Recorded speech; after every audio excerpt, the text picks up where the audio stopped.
Imagine being a child, just utterly terrified of monsters in the dark. Oh yeah, the classic childhood fear.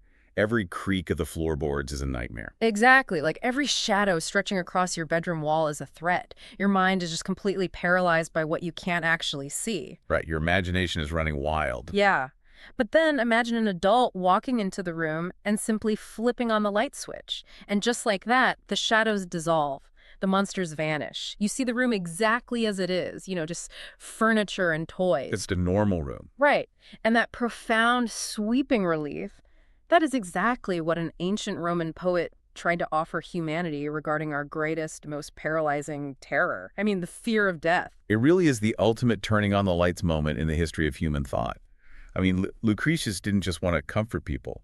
He wanted to orchestrate this completely radical shift in how we view our place in the universe. And he did it using nothing but the power of observation and logic, right? Exactly. Just pure, unfiltered logic. Well, welcome to the deep dive. Pull up a chair because today we are inviting you to sit in on a conversation about one of the most magnificent, audacious rescue missions ever put to paper. It is a massive undertaking, It really is. We are exploring excerpts and historical commentary from J.D. Duff's translation of Lucretius's monumental work, De Rerum Natura. which translates to on the inter things. Right, on the nature of things. And specifically, we're zooming in on Book 3. So our mission for this deep dive is to explore exactly how this Roman visionary used ancient physics, specifically, the theory of atoms moving in a void to cure the psychological torment of religious anxiety and the fear of the afterlife. And to really appreciate the scale of this, we have to look at the method he chose. Because Lucretius was tackling dense, complex Greek physical theories proposed centuries earlier by the philosopher Epicurus. Right, and Epicurus is famously hard to digest sometimes. Oh, absolutely. But Lucretius didn't write a dry textbook. He wrote a sprawling, beautiful, epic poem. I love the analogy he uses for that. Yeah. He famously compared his method to a doctor putting honey on the rim of a cup to trick a sick child into drinking bitter medicine. So the poetry is the honey? Exactly. The poetry is the honey, and the medicine is a precise, mechanistic understanding of nature. He basically believed that understanding how the physical world actually works was the only viable antidote to human suffering. Okay, let's unpack this, because before we can administer that scientific cure, we really need to understand the disease. Why did Lucretius look around the Roman Republic and think, humanity needs a massive philosophical intervention? Well, he saw a society that was completely crippled by invisible terrors. According to the text, Lucretius believed that humanity was plagued by two crushing anxieties. Two main ones, right? First, the fear of the gods. Just this idea that divine beings are constantly watching, judging, and, interfering in human lives. Which sounds exhausting. It is. And second, and even more insidious, is the fear of hell. He calls it the Acherusia Templa, the realm of Acheron. Like a dark underworld of eternal punishment. Exactly. And he treats this not just as a minor nuisance, but as a literal disease of the mind. It's like a continuous, low-frequency background hum of dread that just darkens every single pleasure in life. But he takes it a step further than just saying, people are having bad dreams, right? Oh, way further. Yeah, the sources highlight this incredible psychological insight. Lucretius argues that this subconscious fear of death is actually the secret root of society's absolute worst behaviors. Yes. He claims people are driven to extreme avarice, blind ambition, and even betraying their own country, all because they are desperately trying to build a fortress against their own mortality. That psychological diagnosis is incredibly sharp. I mean, he essentially argues that because we cannot face the reality of our own temporary nature, we overcompensate. It immediately makes me think of modern hustle culture. Oh, for sure. Or even, those tech billionaires building massive self-sustaining doomsday bunkers in the desert. Yes, the exact same impulse. Right. We still furiously accumulate wealth and power, basically tricking ourselves into feeling immune to that ultimate insecurity of death. We operate under this illusion that if we just get enough money, enough status, or enough concrete between us and the outside world, we are somehow untouchable. We are still trying to outrun the shadow. If we connect this to the bigger picture, we have to trace this idea back to Epicurus, who was the philosophical architect of this entire worldview. Right, the guy who started it all. Exactly. Epicurus taught that excessive prudence, like this desperate, hypervigilant drive to escape poverty or death, it inevitably mutates into toxic passions. How so? Well, if you constantly fear starvation, you don't just secure a meal, you start hoarding resources, and suddenly you are consumed by greed. Ah, I see. And if you fear death, you seek immense political power to insulate yourself, and suddenly you become a tyrant, crushing anyone who might pose a threat. Lucretius realized that all this moral decay, all the wars and betrayals tearing society apart, it all stemmed from a fundamental misunderstanding of reality. So, if the fear of an eternal afterlife is the root cause of all this human misery, how does a physicist actually cure that? I mean, you can't put a soul under a microscope. How does Lucretius even begin to dismantle the idea of an afterlife? He does it by dragging the soul out of the mystical realm and dropping it firmly onto the dissecting table. Whoa, okay. Yeah. He argues that the soul isn't some supernatural spark or floating ghost that just detaches from the body. He strips away the magic and declares the soul is an entirely physical organ, exactly like a hand, a foot, or a kidney. A physical organ. Wait, so how does he map this out biologically? She divides it into two distinct interconnected parts, Hmm. the animus and the anima. The animus is the mind, the rational thinking part of you. Yeah. And Epicurus and Lucretius localized this specific organ in the breast. Wait, in the chest, why wouldn't they put the mind in the brain? It comes down to empirical observation. Epicurean science was entirely based on what you can feel and observe. Okay. Think about it. When you experience sudden, gripping terror or a rush of immense joy, where do you physically feel it? Oh, my heart hammers against my ribs. Exactly. Your chest tightens. Because the strongest emotional and psychological reactions manifest in the chest, they logically deduced that the breast must act as the nucleus of consciousness. That actually makes perfect sense from an observational standpoint. Like, without an MRI machine, that is a very solid guess. Right. And what about the second part, the anima? So the anima is the rest of the soul. Mm. It acts as a network diffused throughout the entire physical body. This is the part that gives you physical sensation, like the ability to feel a breeze on your arm or the heat of a fire. Got it. But the crucial takeaway is that both the central animus and the widespread anima are strictly material. They're composed entirely of atoms. Okay, but if human consciousness is just atoms, how does Lucretius explain the speed of thought? I mean, I can imagine a purple elephant on Mars in a fraction of a millisecond. Physical matter usually has drag or weight or friction. He solves that through atomic shape. Yeah. Lucretius argues that the atoms making up the mind must be incredibly small, perfectly smooth, and completely round. He uses a brilliant physical analogy in the text. He asks us to look at water and stone. Okay. Water flows incredibly fast because the particles are small and smooth. They just roll over each other. But a pile of jagged stones takes immense effort to move because the rough edges catch and lock together. Oh, I see where this is going. Right? The mind can conjure that purple elephant instantly because its atoms are so perfectly spherical that they glide past each other with absolute zero friction. That is an incredibly elegant physical explanation for a psychological phenomenon. Yeah. And the sources mention he goes even deeper into the chemistry of the soul, right? Breaking it down into specific elements. It does.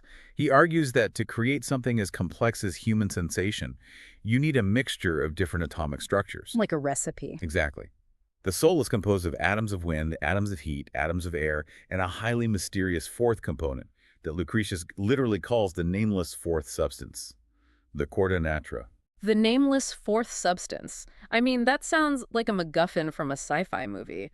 What exactly is it doing if it doesn't even have a name? It sounds like magic, but for Lucretius, it was a mathematical necessity.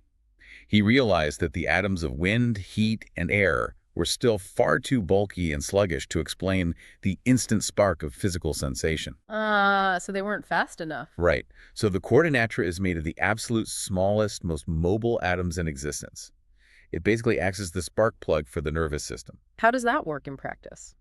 Well, when you touch a hot stove, the atoms of this nameless fourth substance are the very first to react. They move instantly, passing that kinetic energy to the heat atoms, which bump into the wind atoms, which agitate the air atoms, until finally the actual flesh and bone of your hand receives the signal and pulls away. So it's like a rapid cascading chain reaction of physical matter. Exactly. It's dominoes falling. Here's where it gets really interesting, because if the soul is made of all these physical atoms, wind, heat, air, and this magical fourth substance, wouldn't a dead body look smaller or weigh less the exact moment the soul leaves it? I mean, if something physical departs, the math says the container should be lighter. It's a very logical pushback, and Lucretius anticipates it beautifully. He turns to another everyday observation to prove his point. What's the observation? Consider a vintage wine that suddenly loses its complex flavor, or a sweet perfume that eventually loses its scent. Okay. When the flavor leaves the wine, the liquid doesn't look any smaller in the glass. It doesn't weigh a single ounce less on the scales. Wow. The atoms that constitute that scent or flavor are so infinitesimally small that the departure doesn't tip the balance. Lucretius argues the soul's atoms are exactly like that. They are the essential flavor of the human body, so utterly minute that their absence changes nothing about the body's weight, only its nature. The scientific intuition there is just staggering. He is piecing together an invisible world through sheer logic. Absolutely. The historical commentary notes that while he occasionally confused atoms with what we would now call molecules, his fundamental grasp of physics is remarkable. Yeah, to figure that out without any modern tools. Right. He understood that atoms are in perpetual motion. He deduced that even the atoms making up a solid, heavy block of marble are constantly vibrating and bouncing off one another, even though the marble looks perfectly still to our eyes.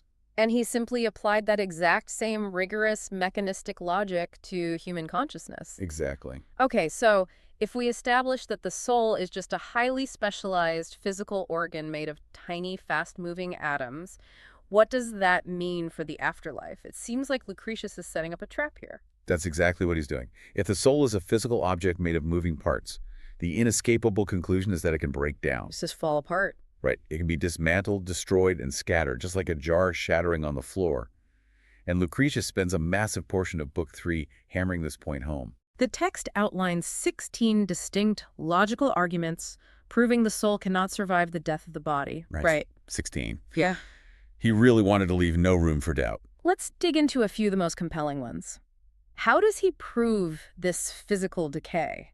Well, one of his most relatable arguments is the parallel growth and decay of the mind and body. We observe this every day. Like growing up. Yeah. A toddler has a physically unformed body and an equally unformed childish mind. As the body matures into a strong adult, the mind gains sharp intellect and reason. But in old age, as the body breaks down, the mind often fractures with it. We see memory loss, dementia, and emotional instability. That's heartbreakingly true. It is. And Lucretius asks, if the soul is an immortal, independent entity just piloting the body like a ship, why is it so violently subjected to the body's physical timeline? Oh, that's a great point. Right. Why does a physical blow to the head cause a concussion that disrupts thought? The only logical answer is that they are deeply biologically entwined. When the body gets sick, the soul gets sick. When the body dies, the soul dies. That makes profound sense. The source also mentions something called the scythe-bearing chariot argument, which sounds pretty intense. It is an incredibly gruesome but logically airtight image. He asks the reader to imagine a chaotic ancient battlefield. Okay, setting the scene. A chariot with massive spinning blades on its wheels sweeps past a warrior and instantly severs his limb. The ling falls to the blood-soaked ground, its muscles still visibly twitching. Ouch. Yeah, brutal. But Lucretius argues that because the anima is diffused throughout the entire body, the piece of the soul located in that severed arm has just been physically chopped off from the main consciousness. So the soul has literally been amputated. Precisely his point. If a soul can be physically divided, sliced into pieces by a chariot wheel, it absolutely cannot be immortal. In classical philosophy, immortality requires indivisibility. If you can break it, you can kill it. Wow.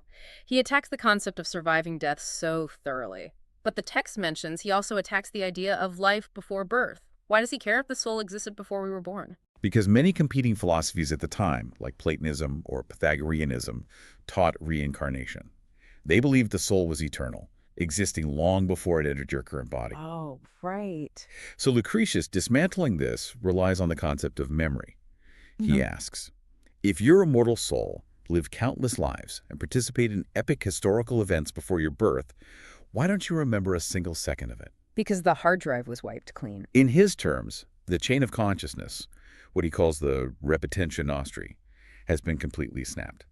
For Lucretius, without memory, without that unbroken continuous chain of awareness, any previous existence is entirely meaningless. Because there's no continuity. Exactly. Even if your soul's atoms belong to someone else in the past, that person is dead. The you that exists right now is a completely new temporary phenomenon. I have to admit, when you stack up all 16 of these proofs, reducing human consciousness to tiny atoms that simply dissipate into the wind the moment we die. Hmm. Isn't all of this incredibly depressing? I mean, doesn't taking away the soul's immortality rob life of its magic? It feels like we're being reduced to mere biological machines with expiration dates. What's fascinating here is how completely backwards that modern reaction is compared to Lucretius's intent. For him, and for his ancient readers, this wasn't a message of bleak despair.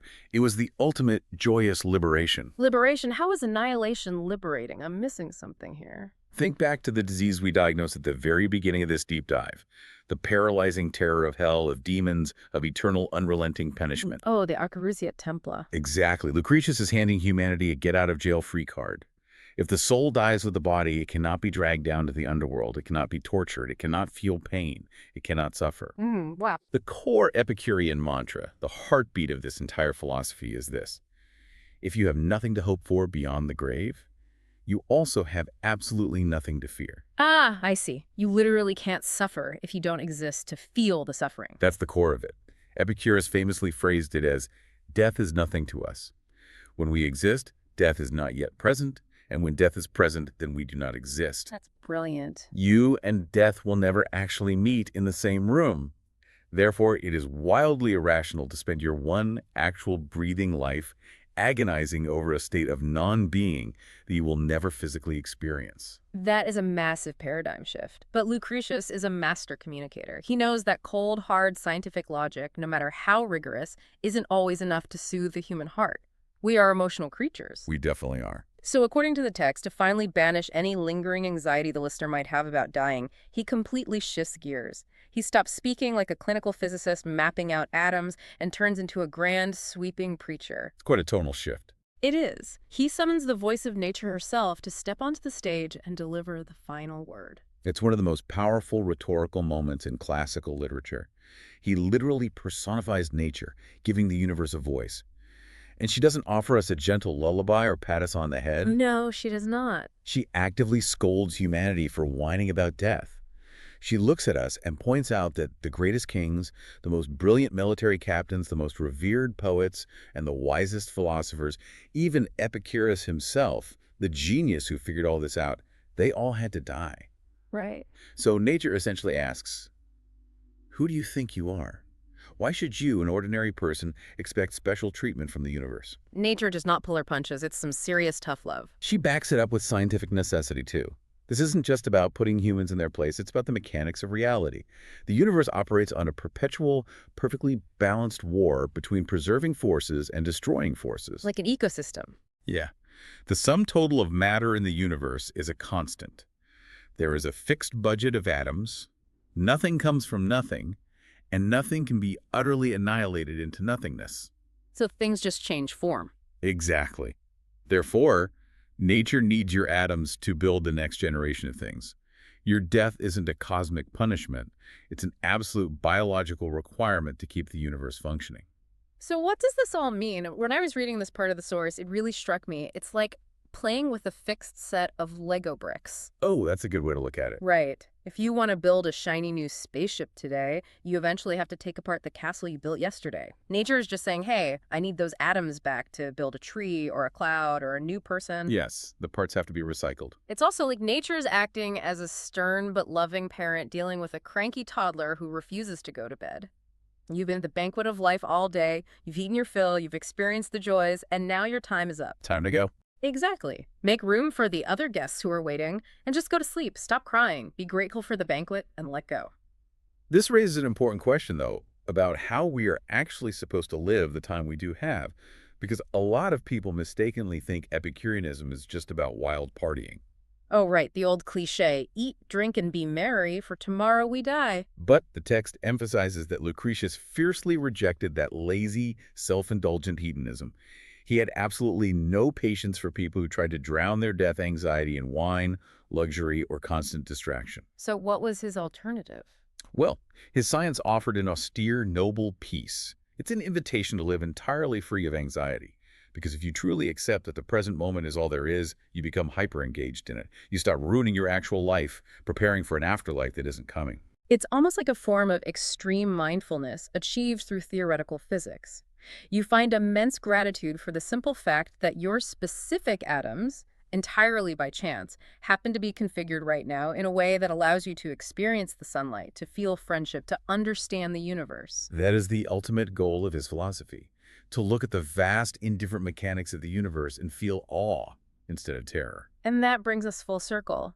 The journey Lucretius takes us on in Book 3 is just incredible. He starts by diagnosing us as paralyzed victims, terrified of invisible gods and eternal torture in the dark. And step by step, using the mechanics of tiny, smooth, round atoms moving in an infinite void, he elevates us into enlightened beings. We come to understand that we are just temporary, wondrous configurations of matter. The comfort it provides is startlingly modern, don't you think? Death isn't a dark, terrifying underworld overseen by angry gods. It's just a return to the cosmic recycling bin. You are simply giving your atoms back to the universe. It's a beautiful, grounding way to look at our existence. Before we wrap up this deep dive, there's one final, incredibly provocative thought from the text that I want to leave you with. Something to mull over on your own. Oh, I love this part. Lucretius notes that because time is absolutely infinite, and because matter is constantly moving and rearranging in the void, it is mathematically possible that the exact atomic structure that makes up you right now could randomly reform millions of years in the future. The exact same configuration, atom for atom. But Lucretius adds, it wouldn't matter. It wouldn't actually be you because that chain of memory, the repetition nostri, was broken by death. So I want you to ponder that tonight. If a perfect atom for atom copy of you is born in the infinite future, but it has absolutely none of your memories or experiences, is it still you? It's a wild thought experiment. Does that thought make you feel wonderfully unique in this specific, fleeting moment, or completely insignificant in the grand scheme of infinite time? It's the ultimate philosophical puzzle, handed down to us across 2 millennia of atomic history. Thank you for sitting in on this deep dive. Keep questioning, keep unpacking the world around you, and we'll catch you next time.